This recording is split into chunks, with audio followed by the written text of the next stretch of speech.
একই রকম স্টাইলে পরোটা তো অনেক হলো, আজকে একদম নতুন স্টাইলে পরোটা রেসিপি শেয়ার করব।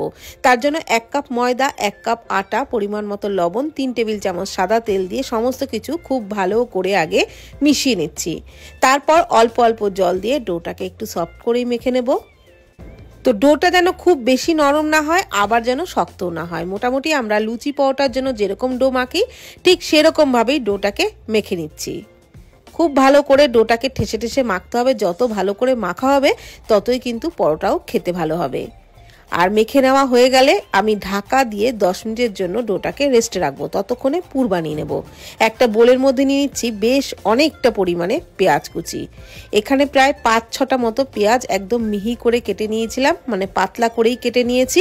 সেই পেঁয়াজগুলো নিয়ে নিলাম। দিয়ে দিলাম ছোট হাফ চামচ করে হলুদ গুঁড়ো, লঙ্কার গুঁড়ো, জিরে গুঁড়ো, ধনে গুঁড়ো, আর দিয়ে দিচ্ছি হাফ চামচেরও একটু কম গরম মশলার গুঁড়ো। হাফ চামচ দিয়ে দিলাম চিলি ফ্লেক্স, দিয়ে দিচ্ছি কাঁচা লঙ্কা কুচি, যতটা ঝাল খাবেন সেই বুঝেই দিয়ে দেবেন। হাফ চামচ মতো জোয়ান হাতে ঘষে দিলাম, পরিমাণ মতো লবণ দিয়ে দিলাম, আর দিয়ে দিচ্ছি ধনে পাতা কুচি।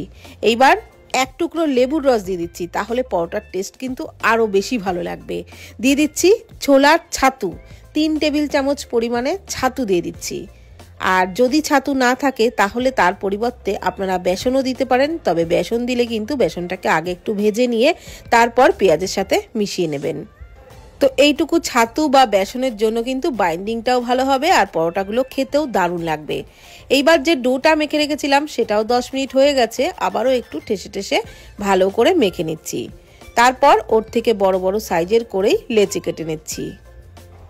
এইবার এক একটা লেচিকে একটু শুকনো আটা বা ময়দা দিয়ে বেলে নিতে হবে। তো প্রথমে কিন্তু গোল পরোটাই বেলে নেব। যেভাবে আমরা রুটি বেলি ঠিক সেরকমই বেলে নেব, খুব বেশি মোটাও না আবার খুব বেশি পাতলাও না।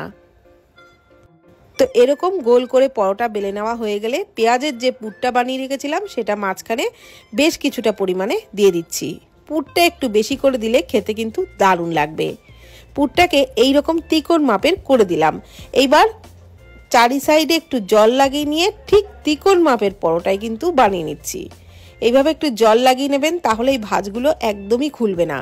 আর এই রকম করে ভাঁজ করে তিকোণ মাপের পরোটা তৈরি করে নিচ্ছি। আপনারা আপনাদের পছন্দ মতো যে কোনো ডিজাইনের পরোটা কিন্তু বানিয়ে নিতে পারেন, তাতে কোনো সমস্যাই নেই। গোল পরোটাও বানিয়ে নিতে পারেন। তারপর একটু শুকনো ময়দা দিয়ে আবার একটুখানি আলতো হাতে বেলে নিলাম। ব্যাস একইভাবে সব পরোটাগুলোকেই তৈরি করে নিয়েছি। এখন তাওয়াতে বা ফ্রাইং প্যানে প্রথমে তেল ছাড়া 2 পিঠ ভেজে নিচ্ছি, তারপর অল্প অল্প তেল দিয়ে পরোটা লালচে করে ভেজে নেব। একটু টাইম নিয়ে কিন্তু এই পরোটা ভাজতে হবে, তাহলে ভেতরের পুরটাও ভালো ভাজা হবে, খেতেও কিন্তু দারুণ লাগবে। প্রথমে তেল ছাড়া ভেজে নেওয়ার পর অল্প অল্প তেল দিয়ে এইভাবে লালচে করে কিন্তু ভেজে নিতে হবে।